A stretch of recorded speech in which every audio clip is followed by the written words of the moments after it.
Okay, welcome to connection, community, and consciousness. So it's 2 o'clock on the dot. Usually takes people a few minutes to get settled and going. So we're just going to have, as people come in, make sure that you go ahead and write in the chat box where you're from,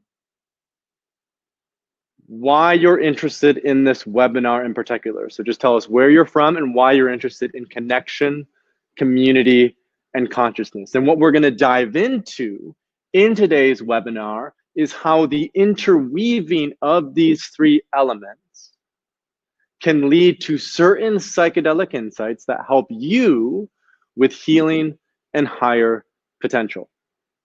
So just to make sure everything is good, I want to do a little bit of a mic check. Can everyone hear me okay? Maria, can you double check to make sure? The chat? Can everyone hear me okay? Am I coming through clear in terms of my audio and sound?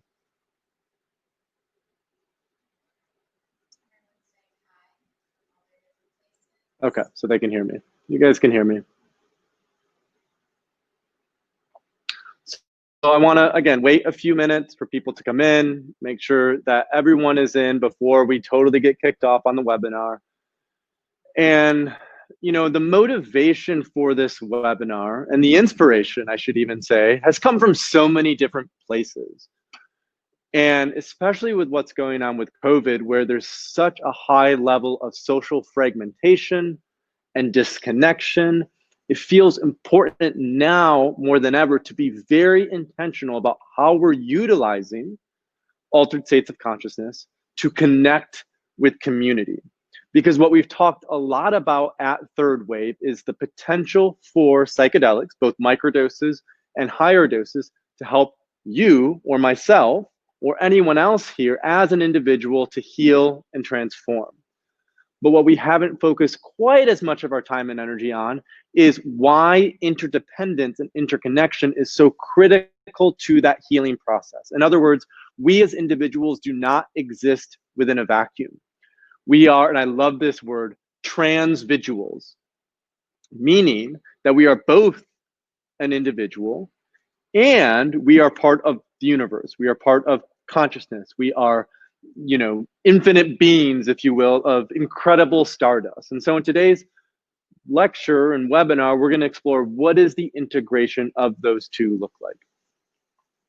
So back to my point. I actually just finished reading this book this morning as inspiration. It's Entangled Life: How Fungi Make Our Worlds, Change Our Minds, and Shape Our Futures. And it's by Merlin Sheldrake. It's a fantastic book. And it talks all about what humans can learn from fungi and mycelial networks. Evolutionarily, we are related to fungi, and there's so much that we can learn from mushrooms, both psilocybin mushrooms and non-psychoactive mushrooms, about what it means to be interdependent and interconnected and really thrive in this new time and era that we're stepping into. So I think we've reached that point where most of the people are here. Maria, if you could start those webinar slides for us. By the way, I will be every now and then going back to say hi to Maria. Maria, do you actually want to come in and just say hi to everyone? She's helped us out with the video setup today. I met Maria through Budokan, which is Hi everyone, I'm Maria. which is a martial arts sort of academy here in Miami that does a mix of movement and jujitsu and yoga and Muay Thai, and we had a chance to get to know each other there. So Maria will be helping out in the background. Every now and then I will be just referring to her because that way I can stay fully focused on the presentation in front of us today. So as you can see with the webinar slides, the focus of today is connection, community, and consciousness.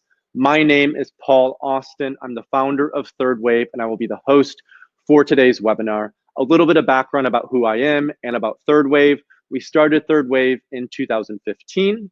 I was tripping on acid in Budapest with a couple friends. We were going to Third Wave coffee shops, which are those fancy places where you can get latte art. And we were tripping on acid. And we thought, what does this new wave of psychedelic interest represent? And so we came up with the idea of third wave and really focused on microdosing as the entry point to this new portal of being, to this integrated way of being, right? So if the second wave, which was the 60s and the counterculture, was about dropping out and creating something external to mainstream society, the third wave is about the integration of psychedelics into mainstream society to transform it, both the individuals and the collective. So that's a little bit about third wave. That's a little bit about what's going on with us. We've focused on education because we strongly believe that empowering individuals like yourself with education means that we can amplify the importance of psychedelic medicine way more than through some sort of top-down hierarchical means. We want it to be decentralized. We want it to be mycelial. We want every single person to have the tools in their toolkit to reach their highest potential, to both heal trauma like PTSD, depression, addiction, things like that, but also even more so for the people who are feeling really well already, so we can reach those higher levels of creativity and innovation. Because if we're learning anything from COVID, it's that we need innovative solutions to adapt to the crises that we are facing. One more thing before we get into the full content of the webinar, we will have an offer at the end of today's webinar for Third Wave's Microdosing Experience program. We piloted this program in June with a selected group of 50 individuals. We led them through a 6-week coaching process of healing and transformation, and we significantly contributed a ton of value to their process of being. So at the end of the offer, there will be a special discount for those who are on the webinar if you want to join our highest level coaching program, 6 weeks of group coaching, 3 master classes, a breathwork ceremony, and the focus of that is the breathwork peak experience with 4 weeks of microdosing coaching afterwards. I will be leading that, and then we will also have a medical doctor and 2 executive coaches who will be supporting us through master classes. But let's worry about that at the end. What I want to focus on right now is connection, community, and consciousness. And throughout the webinar, because I don't have any slides with me, I'm just going to be going through my journal and riffing there. Next slide. So this slide is just about personal responsibility. It's really important to emphasize this because psychedelics are still illegal, because we don't know a lot about them. We're getting more and more research all the time, but just take a level of personal responsibility if you're looking to work with psychedelics, and make sure that you are mindful of how you communicate about your psychedelic use to others. I think an unfortunate downside of these beautiful experiences that we have with psychedelics is we almost turn into these people who need to tell everyone about our experiences.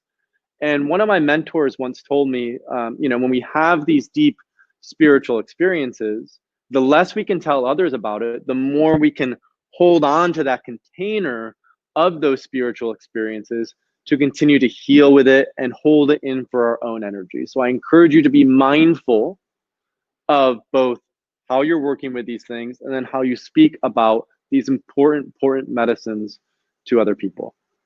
Next slide. And this slide is the overview, right? So this just gives you a brief overview of today's webinar. We've already gone through a little bit of an introduction. What we're going to talk about are the current challenges that we're facing as a culture and community. We're going to go ahead and just define what is community, who is our community, why is community important. We'll then do a deep dive into psychedelics. What's the relationship between psychedelic use, microdosing, interdependence, the sense of connecting with others. Once we've had a chance to define then the context of community and psychedelics, we'll talk about how do we actually integrate that into who we are? How do we take those lessons and actually embody them? Then we'll go into what Third Wave is continuing to do. So a little bit of our vision of where we're headed. And then finally, we'll talk about the microdosing experience, which starts October 4th. That's 1 week from today. And then we'll end the webinar today with a little bit of Q&A. So before we get going, I want a little bit more engagement from everyone. I'd love to hear from you. So Maria, if you could just kick off that first poll for us, which I just want to get a sense for, when did you first learn about third wave? Is this your first webinar that you've ever been to? Have you known about us maybe for a few months now? Has it been maybe for a little bit of a longer period of time? Or have you been with us since the beginning of when we started? And that just gives us a sense for who is attending these webinars and who we're reaching out to in terms of attendance.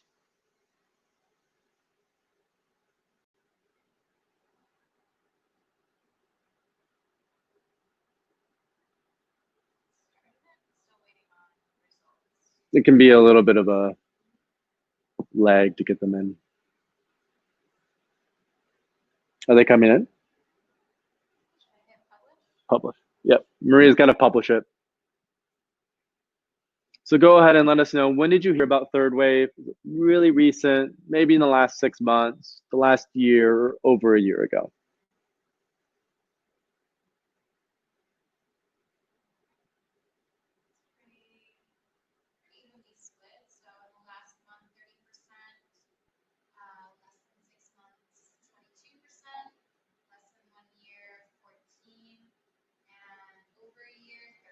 Wow, okay, so that's really cool.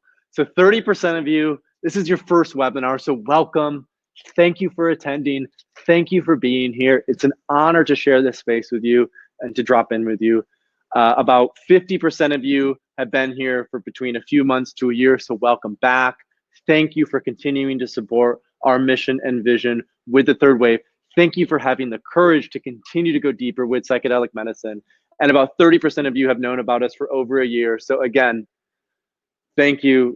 Deep acknowledgement for being here, for being with us over the past year. It really is an honor to continue to share this space with all of you. And I think that speaks so well to this sort of intermingling of all these people who are coming in. We have such an incredible breadth and depth of voices and faces and personalities. And oh God, I love this stuff. Let's do the next poll, Maria.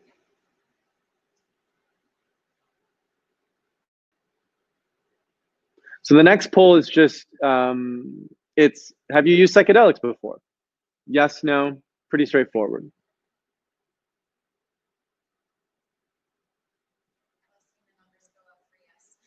Yeah. So it's about 80% yes and about 20% no. Incredible. So a little 80-20 Pareto principle split. We've had about 80% of you in the webinar today who have worked with psychedelics in the past, and about 20% of you who have never taken psychedelics before. So for the 80% of you who have, if you could just welcome all of those who haven't, because it takes a lot of courage for that first step to go into a psychedelic experience. And for those of you who have never done it before and are here, again, kudos, like much acknowledgement and grace to you for attending today's webinar. That's fantastic. And then what about the third one? Let's go ahead and do that. The third one is about community, which I think is something that's very close to my heart. It's something that I've struggled with myself in terms of growing up in a community where I didn't necessarily feel welcome.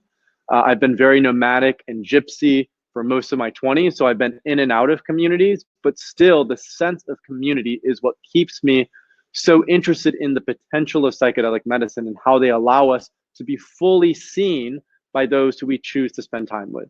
So if you could just go ahead and publish that one. So right now it's about 40% yes, feel supported, and about 60 say no, not supported by their community. So we have about 40% of you who are saying yes, you feel supported by community, and about 60% of you who said no, you don't feel supported by community. And unfortunately, I think these numbers that you're experiencing and that we're seeing are very commonplace. I would say the majority of people, especially in Western countries, the States, Canada, Europe, don't feel as supported by community, especially in the United States. And that's a really, really difficult element. And we're going to get deeper into that in the webinar today. So what are our current challenges? What is going on with community? Why is it hard for people to really find community? You know, there's a fantastic documentary that just came out on Netflix, which some of you may have watched already. I haven't yet seen it, although I've heard a lot about it. And it's called The Social Dilemma. And the sort of main inspirational energy behind this documentary is from a guy named Tristan Harris. And Tristan is an ex-Googler who started to notice that big tech was really doing some kind of disgusting, manipulative things when it came to human attention and energy. And so he's been speaking out about this since, I would say, 2015 or 2016, and then went on to produce a feature-length documentary called The Social Dilemma. And so, nice. So we're having a few lighting issues, so the lights are back on now. So just probably do a little bit of a walk around to keep them on. And The Social Dilemma is all about the cultural disconnection and fragmentation, about how we're addicted to our smartphones, about how we're addicted to, you know, social media and Facebook and whatnot. And what's that's leading to is easier and easier and easier manipulation of who we are. And this was first amplified and I think really brought to the attention of everyone through the 2016 election, the presidential election in the United States. And it's been even further amplified through COVID. And we're seeing this with, regardless of your belief system about COVID and kind of, because there's so many things that are going on with this, what we're seeing is people are more and more easily manipulated in the COVID era. And it's so hard at this point in time to understand truth. What is truth?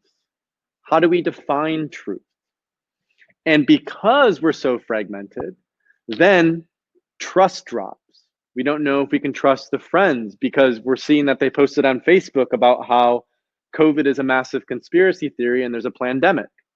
Or maybe we don't know if we can trust a friend anymore because they came out that they were going to vote for Donald Trump. And we just feel really gross about that. I'm not saying these are any of my personal opinions. These are general examples.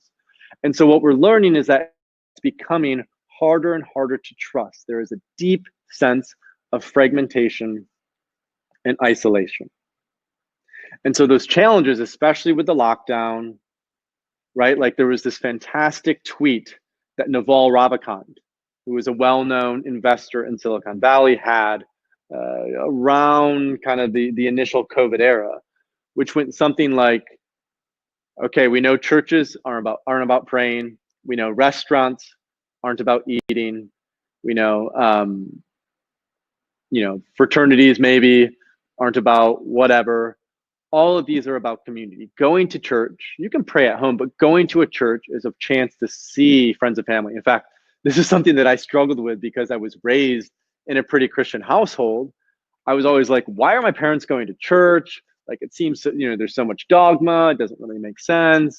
And then I went through my sort of atheistic phase. And then I came into the more sort of integrated spirituality phase after I worked with psychedelics. And I've come to realize that, oh, churches are about community. Restaurants are about seeing friends and spending quality time with them. And so we're missing this community. It's so difficult for people nowadays to really feel seen and heard by everyone around them. Now, this used to be very, very true in the psychedelic space in particular, right? Like 5 years ago, when we started Third Wave, psychedelics were still highly, highly stigmatized. So I remember when I first came out about my psychedelic use to my family in particular, but also friends of mine, they were like, Paul, you're crazy. These are just illegal drugs. They're bad for you. Why are you doing them? You're just trying to blah, blah, blah, blah, blah. I'm sure many of you have heard this before. And it's difficult. It's difficult because we know, especially those of us who have worked with these substances, how transformative they can be and how impactful they can be. So all of a sudden, if we are on our own path and our own journey, and we're looking like, oh, I really think mushrooms could help with my depression, or I really think ketamine could help with my PTSD, or I really think going to the jungle to do ayahuasca pre-COVID or post-COVID is really going to help me with alcoholism or addiction. But then we don't have the support networks to allow us to go there. We have family that says, why are you doing that? Or friends that say, no way. And so a huge part of the intersection of the psychedelic renaissance, the third wave of psychedelics, and this fragmentation of community is how can this third wave of psychedelics help us to reintegrate community into our social fabric? What truths do we learn from the psychedelic experience that help us to recognize how necessary interdependence and interconnectedness is to our health and well-being? Right? For any of you who have done psychedelics in the past, especially at higher doses with mushrooms or ayahuasca or even LSD, there's oftentimes a before and after. You know, some people might say, oh, it's like we get to see outside the matrix before or finally. Some might say that the veil has been lifted from our sense of consciousness and our sense of being, right? But the core of it is when we go into a psychedelic experiences, we often have what's called a mystical experience, a non-dual experience, an experience of incredible profundity, ineffability, interconnectedness. So even Johns Hopkins, the prestigious institution who did research on psilocybin, proved with scientific research, which is so crazy because scientific research is part of that objective perspective, if you will, that psilocybin, when consumed in the right set and setting, in the right container, can facilitate a mystical experience up to 80% of the time. And from that mystical experience, from that deep sense of interconnectedness to everything around us, the hypothesis from the researchers at Johns Hopkins and NYU and a few other institutions is that the core healing methodology for addiction, alcoholism, quitting nicotine, treatment-resistant depression, major depressive disorder, OCD, you just keep going, et cetera, the core healing element is the mystical experience. It is that sense of being connected to divinity and of realizing that you are God and that I am God and that we are progenitors of our future. We are responsible for catalyzing our future. Did you take off the slides, by the way? Oh, cool. Okay, good. So if that's the case, if psychedelics can help with that sense of interdependence, if psychedelics can facilitate that on demand, why is that? What's going on? Well, when it comes to trauma, things like depression, addiction, alcoholism, PTSD is a little different, so I'll kind of like put that off to the side a little bit. The core reason that people struggle with these issues is because of adverse childhood experiences. It's early childhood trauma. It's early things that happen when we really can't defend ourselves. We can't protect ourselves. And so what we do in those situations is we put up walls and defenses. For depression, it's usually we can't be our authentic sense of self. For things like addiction, it's usually sexual abuse or physical abuse or violent emotional abuse. For PTSD, again, that's a little bit, depending on whether it's complex or whatever, but that often has to do with trauma. And so what these experiences do is they blast through that. They connect you to divinity, which is pure love, pure openness. And through that divinity, we're able to heal those traumas, we're able to heal those issues. And then once we have that opening, and once we realize that we are pure love, that we're connected to this universal energy, then how we bring that back into this world is so critical. And that's called integration. And this is what we talk a lot about when it comes to microdosing, right? How can microdosing as a practice help us to integrate those high dose experiences? How can utilizing small amounts of LSD or mushrooms 2 to 3 times per week with an intention help us to continue to refine the way that we approach our existence? So I have a tendency to go deep on things, to move with things. So I just want to take a step back here. I want to slow down. Let's just review a little bit about what we've covered so far. We live in a time of increasing fragmentation and isolation. 60% of the people on the webinar today said that they don't have supportive community. What we know is that community is about going to church.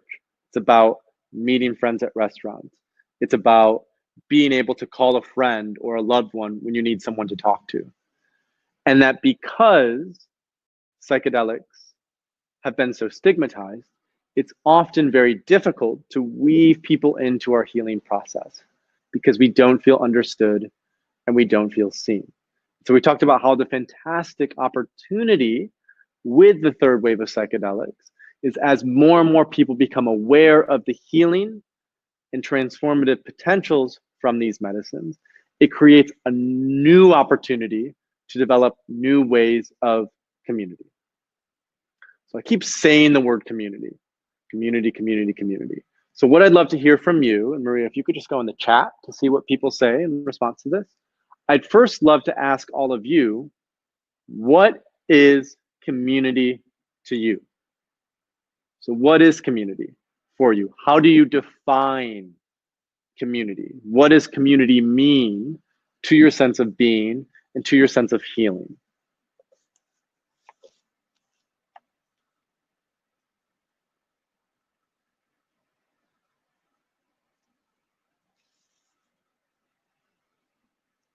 Community will support,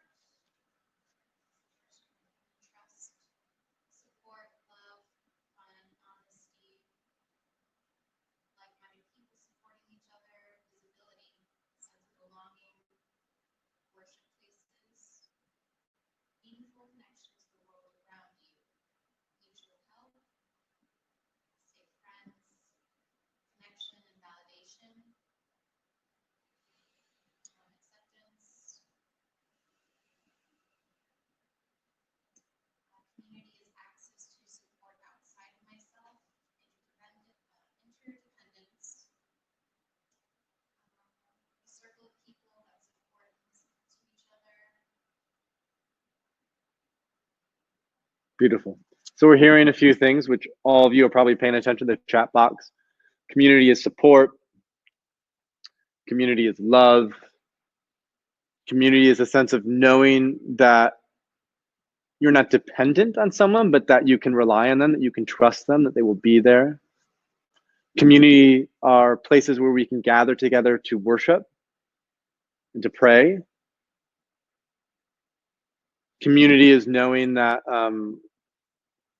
we're not just stuck in this individual shell, that our ego likes to tell us that Paul has 10 toes and 10 fingers, and that I have a story about who I am, and we have a narrative about who I am.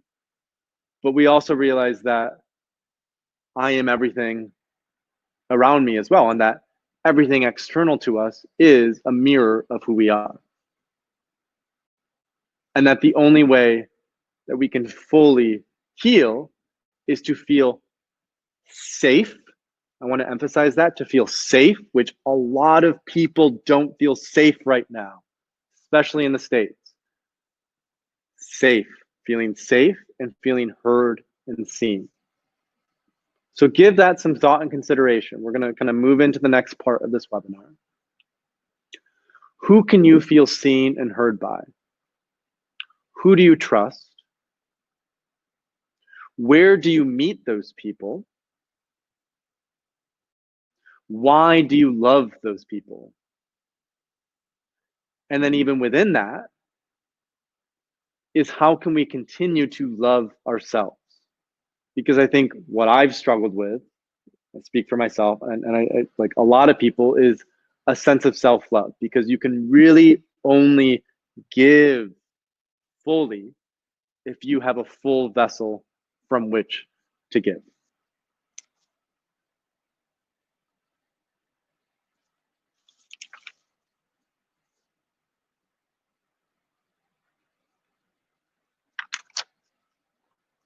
So there's one cool idea that I want to talk about. About 2 months ago or so, I interviewed Louis Schwartzberg, who is the director of Fantastic Fungi, a film about mushrooms. Fantastic film, 100% on Rotten Tomatoes. It was just, it's an incredible film. The cinematography is excellent. And Louis talked about how in the 60s and 70s, those who were interested in psychedelics and permaculture, going back to the land, anti-war, they formed this really cohesive underground network, right? It was defined as the counterculture. And then for whatever reason, the force of what came up in the 60s and 70s wasn't quite strong enough to overtake the quote unquote dominant culture at the time. There was the backlash, the prohibition of psychedelics, and we took a significant step back as a culture after that. And there were so much incredible things that came up during that time period. And Louis, he's like 70, I think, around 70. So he lived through this. And he talked about how psychedelics are now reinvigorating this new underground network. And how can this new underground network, how can we all come together to weave together a new mycelial way of being? And so what I encourage you to think about is that vision for the future of what are the new churches. So if dogma is stripped away, if we don't necessarily need to worship a certain person, how can we come together through plant medicine, through breath work, through float tanks, and create these new places of worship that tie together this underground network so it becomes strong and cohesive? Because the goal, from my perspective, and I think from all of your perspectives, is creating a new culture and society that is actually helpful and healthy. Charles Eisenstein, a phenomenal philosopher, talks about how we're going from the story of separation, the story of disconnection, to the story of interconnectedness. And that only when we realize that we live in abundance and that we can rely on community for that sense of abundance, are we able to fully feel safe and let go into what is possible. So think about that, those new churches. How can those be used as places where we can power up? Where we can come, especially as our external world gets more difficult and gets more challenging. What are those new places that we can go to feel whole and to feel seen? This was the initial vision, and what Synthesis, the retreat center and institute that I co-founded in the Netherlands, this is what they're focused on, is how can we help to bring those people together in a beautiful place where we tie together yoga, meditation, breath work, and plant medicine. Okay, connection, community, consciousness. So there's one more element that I want to talk about, and that's the role of psychedelics on the ego, and why microdosing and relying only on microdosing might not be the best thing to do. Why microdosing is actually better used if done within the context of a larger container. So the idea of the third wave of psychedelics is that there's a first wave of psychedelics, a second wave, and a third wave of psychedelics. We already talked a little bit about the second wave, the counterculture, the 60s and 70s. But the first wave of psychedelics was indigenous use for thousands and thousands of years. It was ayahuasca in the Amazon. It was the use of psilocybin mushrooms in Mexico and Central America, and also India. It was the use of kykeon in ancient Greece. That's the one that I love. The Eleusinian Mysteries, Plato and Aristotle, and all these other sort of high-level Greek philosophers and thinkers and politicians participated in these Eleusinian Mysteries. So we've had these rituals that have been built around psychedelic medicine for thousands of years. And the core of those rituals is to help the self break through the ego. Because if those aren't integrated, then what we struggle with, and we're seeing this in the United States with our concept of rugged individualism, is we don't have a sense of how we are interconnected to our family, to our tribe, to nature around us. If we never have a chance to break through that ego through an initiation, then we basically stay stuck in the body of a 13-year-old person because we can't see outside that lens. Now, ancient societies didn't always use plant medicines. Sometimes, like in ancient Sparta, they would send the young boys out to survive in the wild, to fight a wolf, to make sure that they could do that. There's other things related to pain and things that would help the boy to release and step into being a man. But unfortunately, especially over the last 50 years, we've ripped all of those traditions from the fabric of our society. So a huge part of reintegrating psychedelics, a huge part of making sure that they can help you and I and everyone else, is to help us see beyond the ego. And what's going on with that is basically, like I talked about already, the mystical experience and how psychedelics can help facilitate that. But what they also do is they interrupt something called the default mode network. And through interruption of the default mode network, Michael Pollan used this fantastic metaphor in How to Change Your Mind. It's like a new, what is it called? A new blanket of snow is put on the mountain. And all of a sudden, those ruts that we used to go down all the time that led to those depressive states, or that led to that addiction, or that led to any other behavior that we don't want as part of us anymore. With the psychedelic experience, it interrupts the default mode network and puts that new blanket of snow down. And then with microdosing and with integration, we can start to weave those new paths down the mountainside to form those new behaviors and habits of being that help us to be vulnerable, that help us to be accountable, and that help us to realize that our well-being is interdependent with everything around us. So oftentimes, and I speak for myself, but I'm sure many of you can resonate with this, when I first started working with psychedelics, and every time I come out of a high dose psychedelic experience, the first thing that I want to do is call my mom and my dad and tell them that I love them. It's to call my family and connect with them. It's to call a couple close friends and to tell them how much they mean to me. And so what if we as a culture, what if you as an individual integrated that as a new way of being, where you come out of the psychedelic experience and you're able to connect with a community that supports you, that sees you, that feels heard by you, that wants to continue to support you as you walk down your journey of healing and transformation. Because if we rely on microdosing itself, some of you who maybe have microdosed before, I can speak for myself. If there's too much of a reliance on microdosing, sometimes that can cause an ego strengthening effect, where we actually become more and more tied to the performance of the individual self. We want to become smarter. We want to become faster. We want to become more creative. We want to become more optimized. That's great. But what we realize when we walk down that path is we can only hit 50% by ourselves.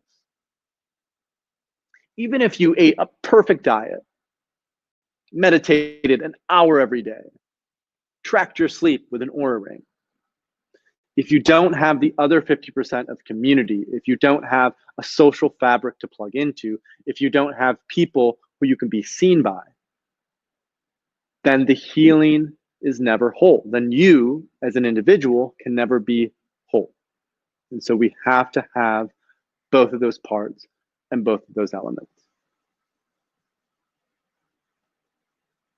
Cool. What time is it? It's 2:39. Sweet. 2:40 almost already. How many people do we still have on the webinar? 216. 216. Okay.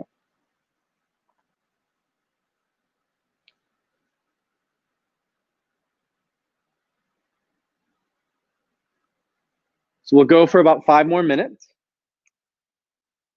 And then I want to wrap up with a little bit of Q&A. So we've talked a lot about the role and purpose of community, of connecting with others. We talked a little bit about what community is, how we define community. We discussed a lot around how do psychedelics lead to that? Through the mystical experience, through the interruption of the default mode network. And so what I want to communicate and what I want to make sure is very clear to everyone who is attending today. One second, I'm just going to check my notes quick to make sure we didn't miss anything else.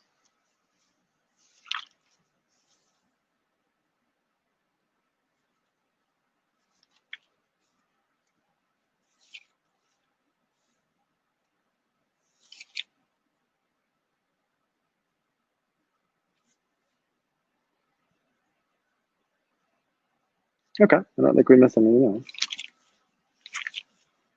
So I want to communicate a little bit about what third wave is doing and where can you find this psychedelic community. Let's start there, where you can find this psychedelic community. The first thing to be aware of is there are psychedelic societies popping up in cities all across the globe.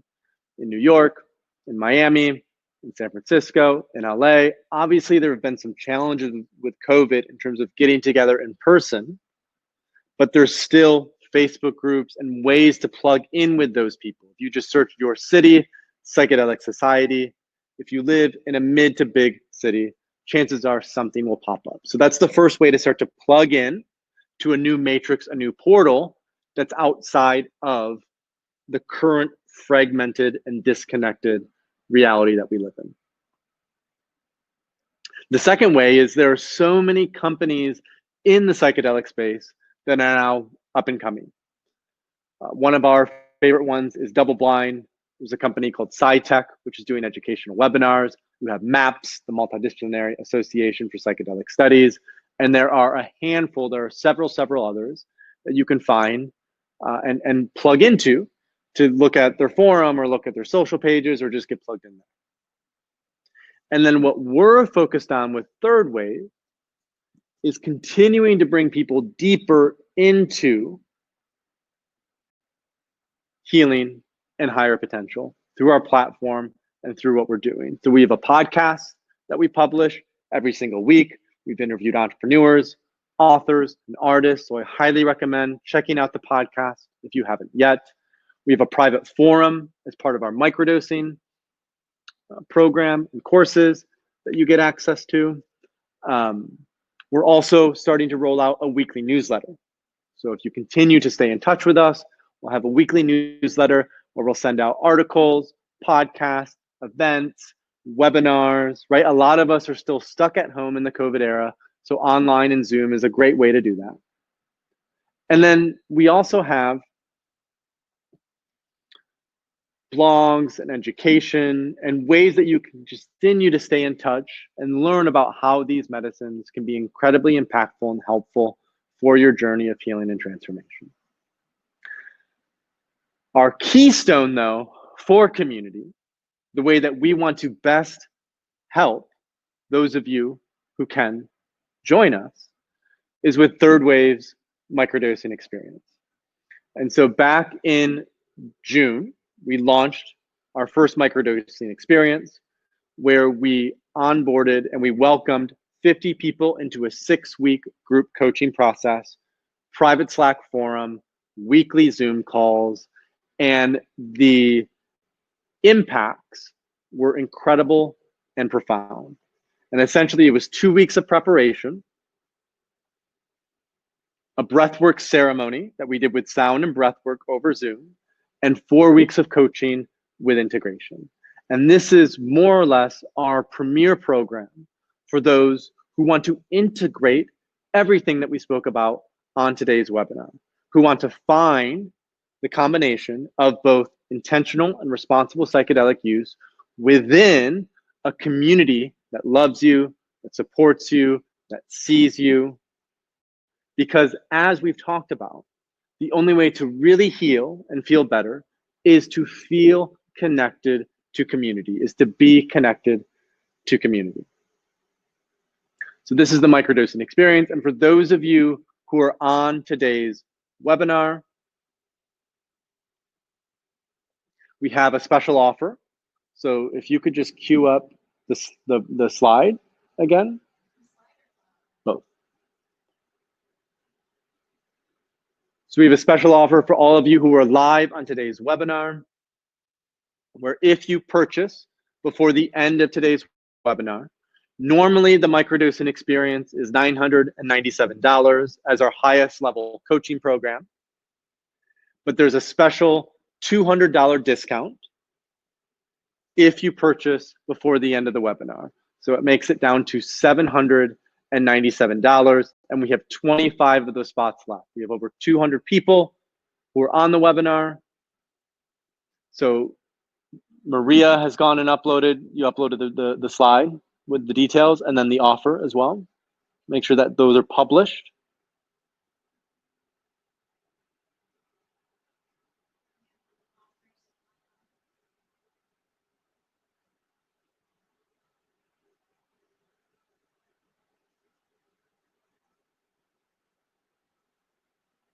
Everything's good.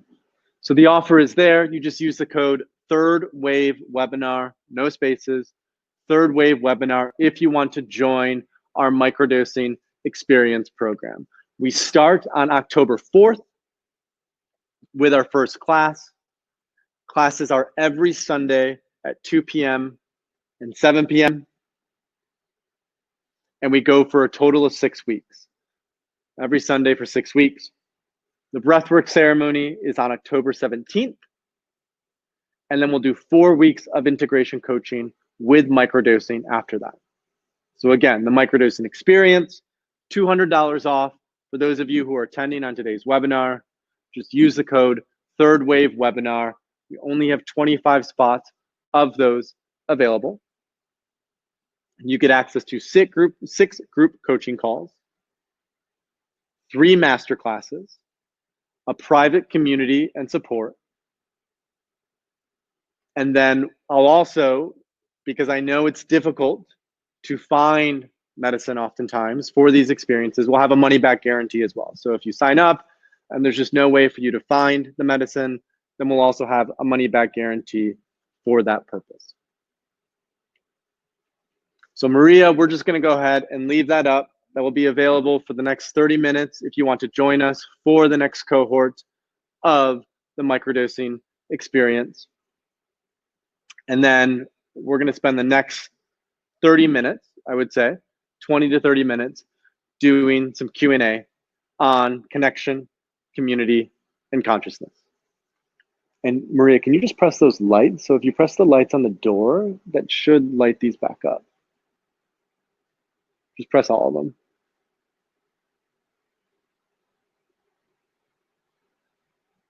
No? Okay.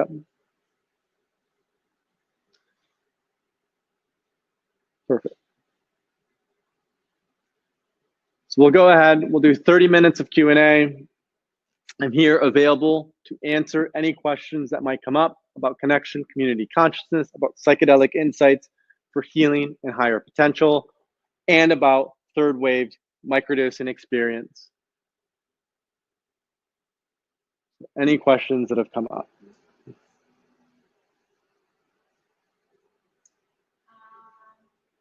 Shelley says, Paul, thank you for this webinar. Fantastic. I would love to listen again. Will it be available?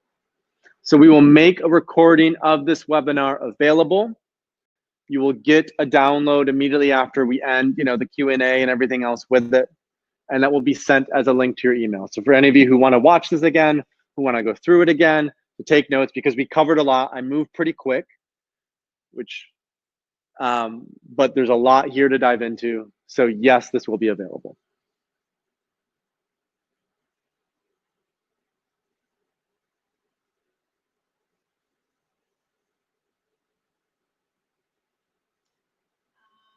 I'm ready to start microdosing by myself for 6 weeks, taking every third day. Is there anything that you can say about doing it by yourself? So if you're looking to microdose by yourself, Third Wave also has just a microdosing course that you can sign up for. And that's going to give you all of the context and details, important context and details about what you can do when microdosing. The most important things to pay attention to are to test your medicine to make sure that it is the real thing, to start low and go slow, and to have some sort of intention going into your microdosing experience. So start low, go slow, test your medicine, and have some sort of intention going into your experience. Someone from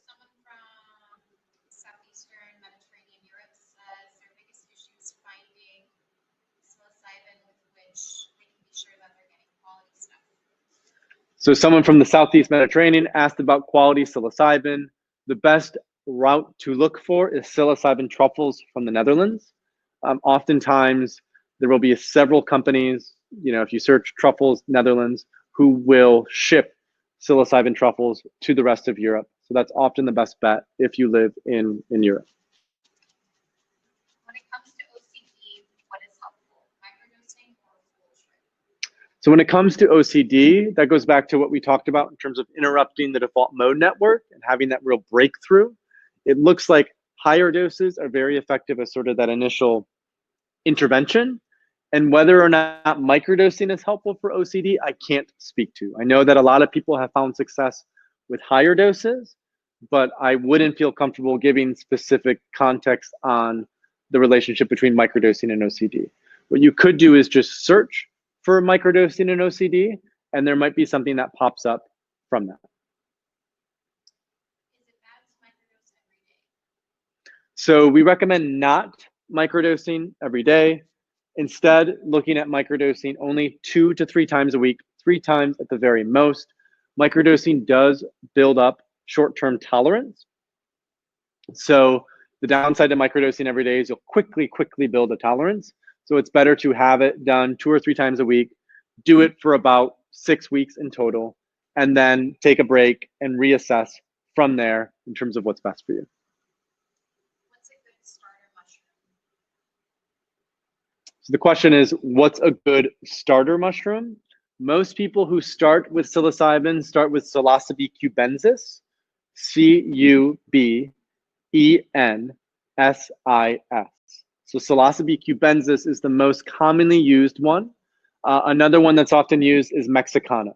So Psilocybe mexicana is another commonly used mushroom that people will use.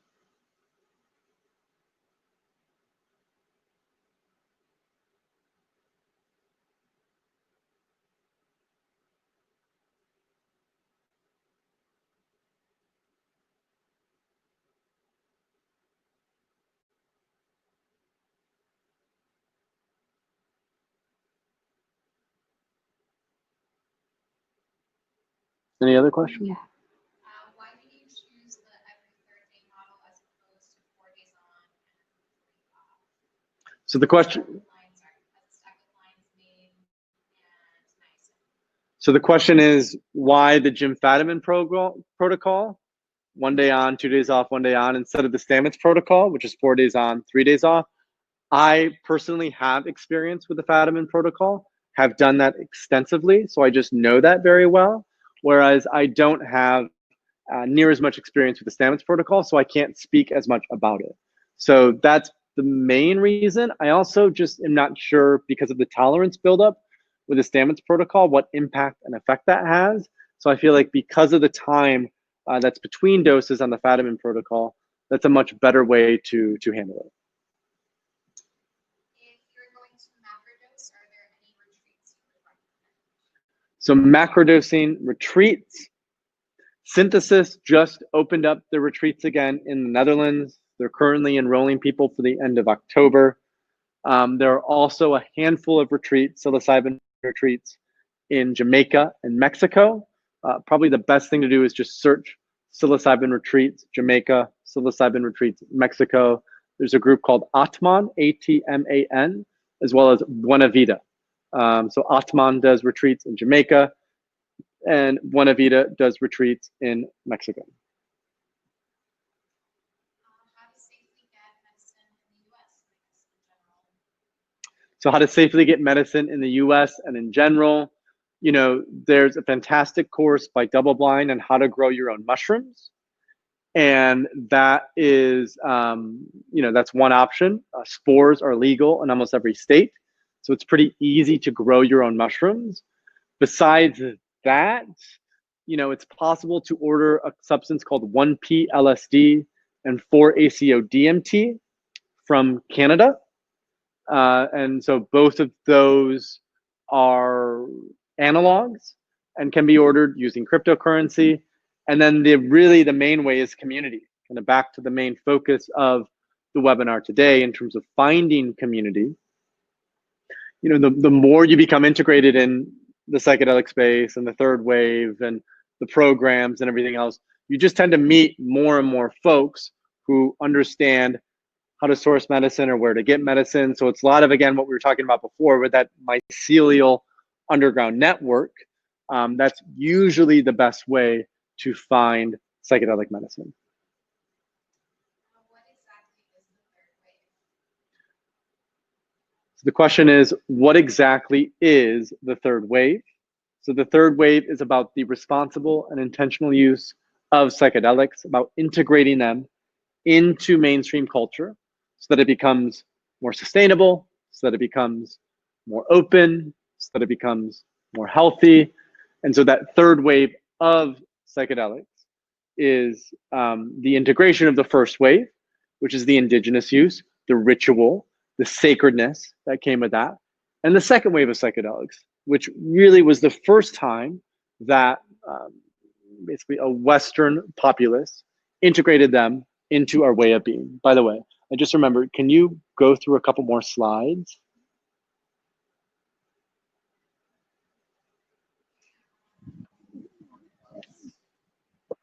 Yep. So I stepped out of the frame. I'm just looking at these quotes. Let me look.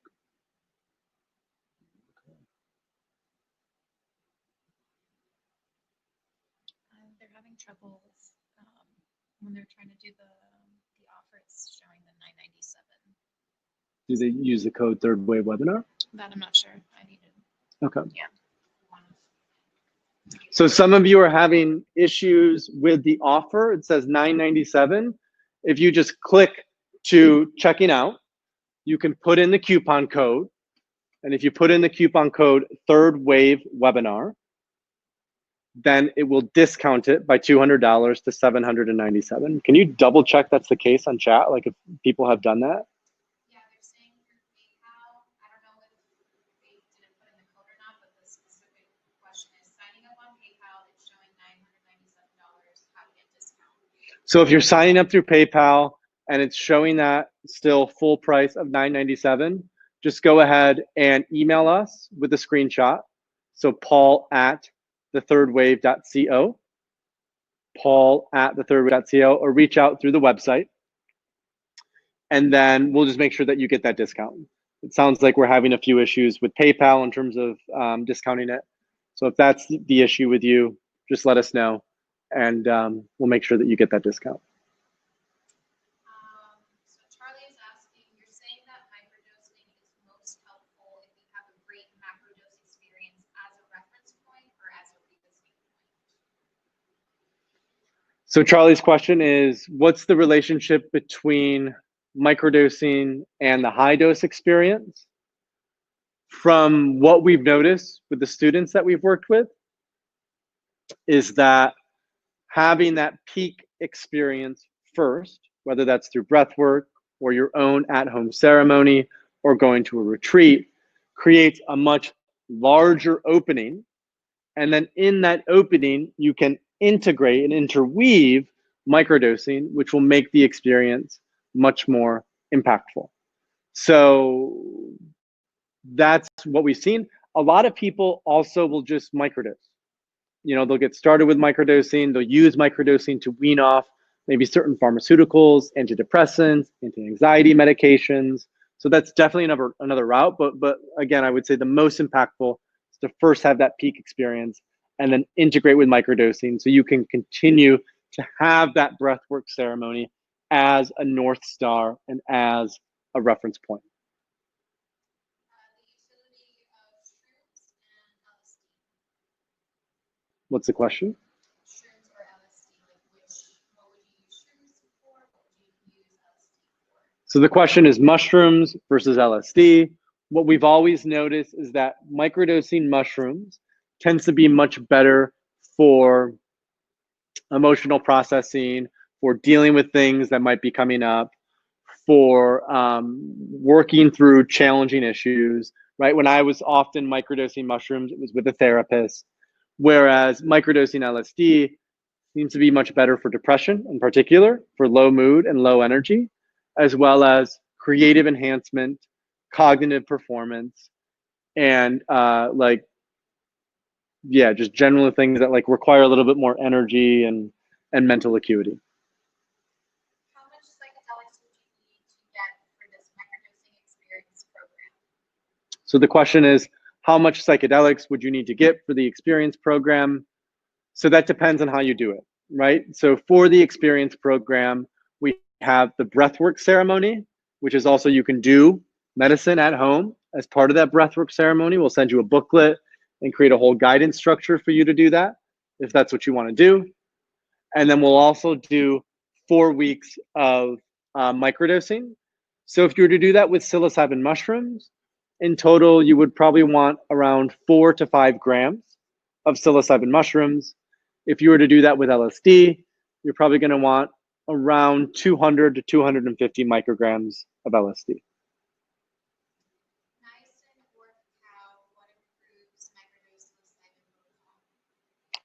So the question is, what other herbs or medicines can you combine with microdosing psilocybin? What I personally worked with is both cacao, niacin, lion's mane, and ashwagandha. So like ashwagandha and psilocybin, lion's mane, niacin, and psilocybin, cacao, and psilocybin. And so different things are going to have different synergies.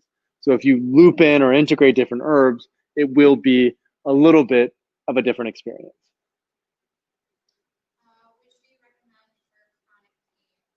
Which medicine? So there was some really interesting research that came out about 3 to 4 weeks ago about the efficacy of microdosing LSD. And clinical research showed that microdosing LSD was more effective than opioids for pain reduction. So because we have the clinical research on LSD, I would say specific for pain, that's probably a better route to go. There hasn't been any clinical research yet done on psilocybin, so we can't speak for that. What is the recommended way to meditate on microdosing? So if you're looking to meditate while microdosing, usually what people will do is they'll microdose in the morning, and they will do it very early before breakfast on an empty stomach, at least 30 minutes to an hour. And then typically what I do is right when I microdose, I start to meditate right after that. I'll do 15 to 20 to 30 minutes of meditation. And that will be a great way to start my day. And then I'll continue, like if I have the intention of integrating a meditative habit with the help of microdosing, then I will continue to microdose consistently and meditate every single day as part of that process.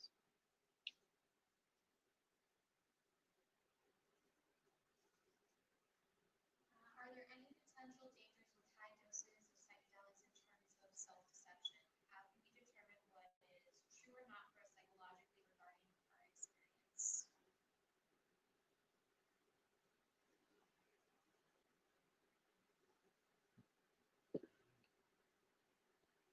So the question is, there's a little bit of context there.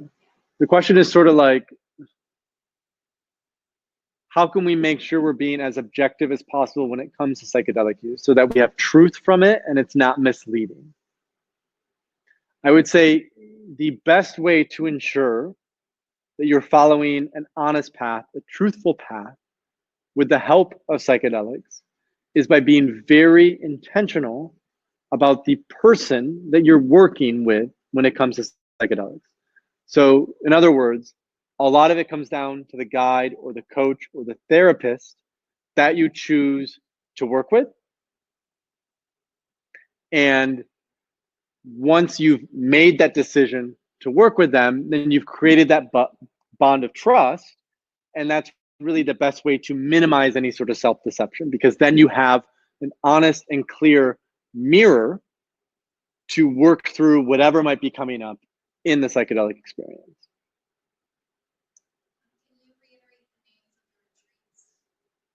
So the names of the retreats: Synthesis in the Netherlands, Atman, Atman, in Jamaica, and Buena Vida in Mexico. I know Synthesis has started retreats again. They will at the end of October. Buena Vita, from what I understand, was doing retreats all through COVID, and I don't know about Atman. So that would be worth looking deeper into. Is there a way of creating a mystical experience without community? Like if someone doesn't necessarily have access to their community? So the question is, can you have a mystical experience without community? So at the end of the day, the mystical experience is still very much an individual experience. And the way that you'll feel safe and held in that experience is if you have a guide, a coach, a therapist, some sort of safe container in which to do it. So if you don't have a huge community or like a circle to go into or a retreat to go to, it's still highly recommended that you find a therapist or coach to work with and just have that be your community in terms of the psychedelic experience. When it comes to the herbs, they're saying that they put their microdose in the actual, like, whatever tincture that they're making cacao. Is that effective, or should they separate it? Like, have the microdose and then have the herbs separate? You can combine them together. That's totally cool. And can you go to the next slide as well?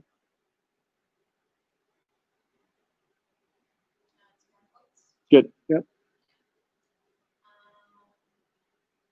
Combining pharmaceuticals like antidepressants with either a macrodose or a microdose.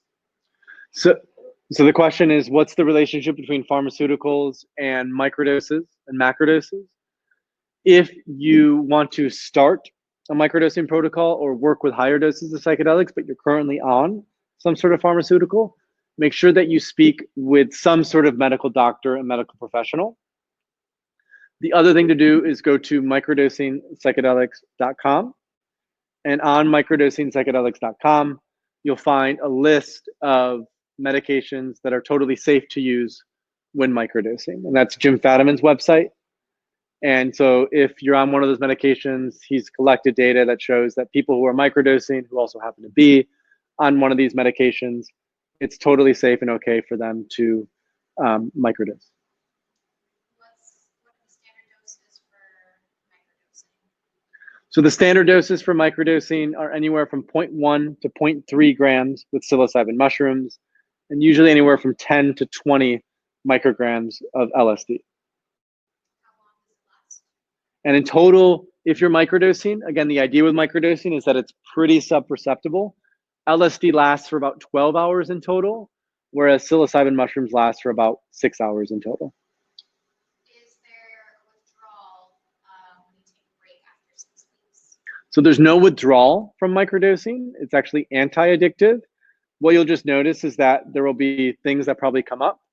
There will be things to process in that time off, but you won't have any sort of physical withdrawal.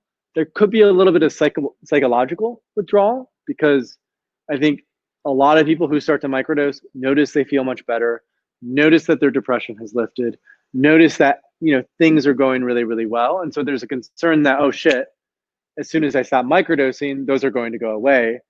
And that's really what we focus on in the microdosing experience program, is why microdosing is not a magic pill, but that if you weave microdosing in to help you facilitate behavioral changes and new ways of being, which is, again, what we focus on in the microdosing experience, then you're much less reliant on the substance itself, and it's much easier for you to continue to work with microdosing, but have a little bit of detachment from it.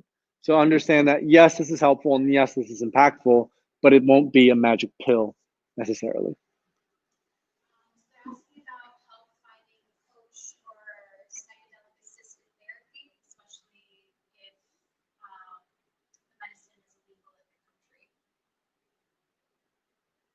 Is illegal or legal?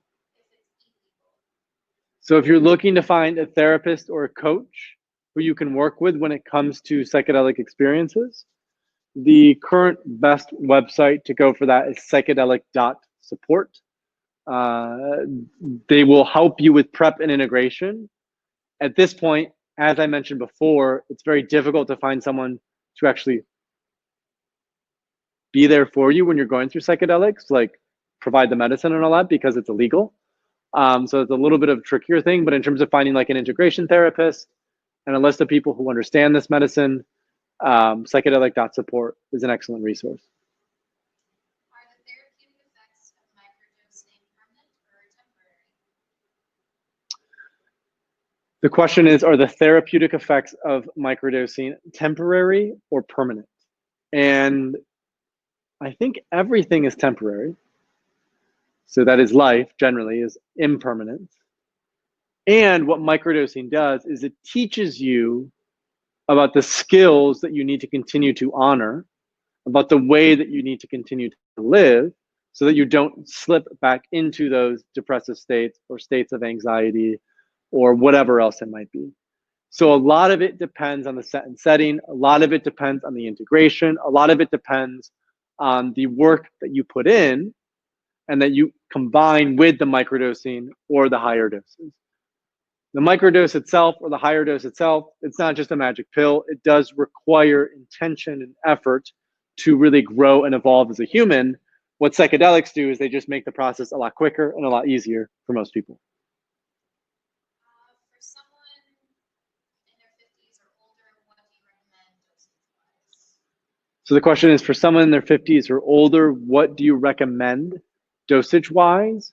The best recommendation is to test it, to calibrate it, to start low and go slow. So if you're at psilocybin mushrooms, to start with like 0.1, go to 0.15, go to 0.2, and then just to continue to observe and evaluate how things go for you when you are working with the medicine in that way. So far, That's it? Okay, what time is it? 3:12. Okay, can we go to the last slide? More quotes? Yeah, it was 3 slides. Oh, whoops, I must have doubled them. Are they new quotes or old quotes? Okay, so can you go to the slide before? So before we wrap up, I know there's only a few minutes left for the special offer. Thank you so much for everyone for attending. We've wrapped up the Q&A. We've wrapped up the webinar on connection, community, and consciousness. As we mentioned, the special offer is still available. Third wave webinar for our microdosing experience that gets you $200 off. Enrollment for the microdosing experience closes on October 3rd at midnight. Class starts on October 4th. So if you need more time to think about it, no problem at all. We'll send out a few emails about it for the upcoming week so that you can check in and just, you know, if you need more time to consider it, because it is a big investment for many of you, I'd imagine, that's totally fine. There still will be availability for that. Right now, you can just, you know, we kept up a couple slides of people who had gone through our last program, who really loved it, who had phenomenal experiences. So if you have any questions about the microdosing experience, please reach out to us and let us know, and we'll be happy to help you. And then we'll go to the last slide. And this is just a thank you. So again, thank you for coming. If you have any other questions, feel free to reach out to us. It was an honor to be here with you. It was an honor to teach this class for you and this webinar for you. And I hope you all have a wonderful rest of your Sunday and an incredible week ahead. Then you can cut.